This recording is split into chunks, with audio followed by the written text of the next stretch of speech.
আজকের রেসিপি সম্পূর্ণ নিরামিষ ডালের বড়ার তরকারি। এখানে লাগছে ডাল। আমি 2 রকমের ডাল নিয়েছি, ছোলার ডাল, মটর ডাল। কিছুক্ষণ ভিজিয়ে রেখেছি। এইবার ভালো করে ডালটা বেটে নিতে হবে। আমি প্রতিদিনই দেখাই আমি মিক্সিতে ব্লেন্ড করে নিই, কিন্তু না, আজকে একেবারে সম্পূর্ণ ট্রেডিশনাল স্টাইলে শিলে বাটা হবে ডালটা। আজকে সমস্ত কিছুই শিলে বেটে রেডি করা হবে। ডাল বাটা একদম কমপ্লিট। এবার এই বাটা ডালটার মধ্যে আমি দিয়েছি কালো জিরে, কাঁচা লঙ্কা বাটা, পরিমাণ মতো নুন, একটু সামান্য চিনি আর হলুদ। আজকে রান্নাটা কিন্তু একটু অন্য ধরনের হবে, একটু অন্যরকম স্টাইল, একটু পুরোনো দিনের স্টাইল বলতেই পারেন আপনারা এটাকে। সমস্ত কিছু ডালের মধ্যে একসাথে মিশিয়ে নিয়েছি ভালো করে। এখানে রয়েছে টমেটো, কাঁচা লঙ্কা আর আদা। এগুলোকেও খুব ভালো করে বেটে নিতে হবে। আমি আগেই বলেছি আজকে সমস্ত রান্না যা যা মশলা লাগবে সমস্ত কিছু আমি শিলে বেটে রান্না করে দেখাবো, যদিও আমি করিনি, মা বেটে দিয়েছে। মশলা বাটা হয়ে গেছে। আলু কেটে নিয়েছি ছোট ছোট করে, ডোমো ডোমো করে। কড়াইতে জল গরম বসিয়ে দিয়েছি। এবার তাতে আমি কিছুটা নুন দিয়ে দেবো। আমি আগেই বলেছি আজকে রান্নাটা একটু অন্যরকম হবে, একটু পুরনো স্টাইলে হবে। এবার জলটা গরম হওয়া অবধি অপেক্ষা করতে হবে। জল ফুটে গেছে। খুব একটা না ফোটালেও চলবে, মোটামুটি একটু ফুটে আসলেই হবে। মশলা মেশানো ডালটাকে ভালো করে ছোট ছোট বলের আকারে তৈরি করতে হবে। এবার গরম জলের মধ্যে ছেড়ে দিতে হবে। আমি গরম জলটা এই কারণেই করতে বসিয়েছিলাম, ডালের বলগুলো গরম জলের মধ্যেই সেদ্ধ হবে, ডিরেক্টলি ভাজা কিন্তু হবে না।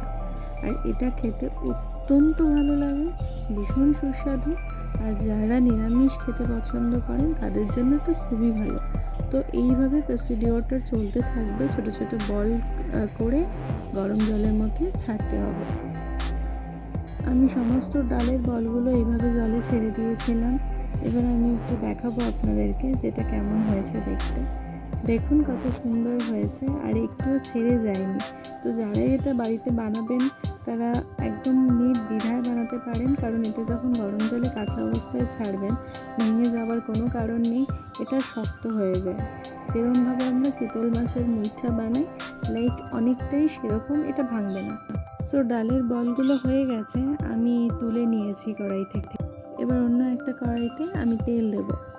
তেল গরম হয়ে এলে তারপরে এক এক করে ওই সেদ্ধ বলগুলো আমি তেলে ছেড়ে দেবো ভাজার জন্যে। তবে ভাজবো কিন্তু একদম কড়া করে ভাজবো না, একটু হালকা লালচে লালচে করে ভেজে আমি তুলে নেব। আমি সমস্তটাই দিয়ে দিয়েছি। বড়া ভাজা কমপ্লিট হয়ে গেছে। এবার তেলে ফোড়ন দেব গোটা জিরা, আর সাথে দেব তেজপাতা আর লবঙ্গ, দারচিনি, এলাচ দিয়ে একটু নাড়াচাড়া করব। তারপরে আলুগুলো ছেড়ে দেবো। আলুগুলো একটু ভাজা ভাজা করতে হবে, খুব ভাজবো না, হালকা করে ভাজবো। আলু ভাজা হয়ে গেলে আমি টমেটোটা দিয়ে দেবো। টমেটোটা দিয়ে এবার ভালো করে একটু ভাজবো। দিলাম হলুদ, এবার দেব জিরের গুঁড়ো, ধনিয়ার গুঁড়ো আর পরিমাণ মতো নুন। সামান্য পরিমাণে আমি চিনি ব্যবহার করেছি, সেটা স্বাদের জন্য আর কালারের জন্য। এবার ভালো করে নাড়াচাড়া করতে হবে। আমি এখনই জল দেবো না, এটা ভালো করে নাড়াচাড়া করার পর বাটা মশলাটা দিয়ে দেবো। এখানে আদা আর কাঁচা লঙ্কা বাটা আছে, আর একটু সামান্য বাটিটা ধুয়ে জল দিলাম যাতে মশলাটা একটু গায়ে ভালো করে মিশে যায় আলু আর টমেটো। তো এবার ভালো করে ফুটে এসেছে মশলাটা, এবার আমি জল দেবো। এবার জলটা দেবো আলুটা সেদ্ধ হওয়ার জন্য। জলটা দিলাম আলুটা সেদ্ধ হওয়ার জন্য। আলুটা ভালো করে সেদ্ধ হয়ে আসবে। এবার জলটা ফুটতে দেওয়ার জন্য ওয়েট করতে হবে একটু। হ্যাঁ, জলটা ফুটে গেছে। এবার আমি ভাজা বড়াটা জলের মধ্যে দিয়ে দেবো। ভাজা বড়াটা দিয়েও ভালো করে একটু নাড়াচাড়া করতে হবে। বড়াটাও একটু সেদ্ধ হতে হবে, আর কেননা ভাজার পরে একটু তো শক্ত হয়ে যায়। এবার আমি ঢেকে দেবো। এবার ঢাকনা সরিয়ে দেখে নেব কত দূর কী হলো, আলুগুলো সেদ্ধ হলো কি না, আর বড়াটাও ভালো করে সেদ্ধ হয়েছে কি না। ঝোলটা ভালো করে ফুটে গেছে। এবার দেখে নেব আমি আলু আর বড়াটা সেদ্ধ হয়ে গেছে কি না। আলু আর বড়াটা সেদ্ধ হয়ে গেলেই আমরা এটা নামিয়ে দিতে পারি। এই রান্নাটা হতে খুব একটা সময় লাগেও না, হয়ে গেছে রান্না।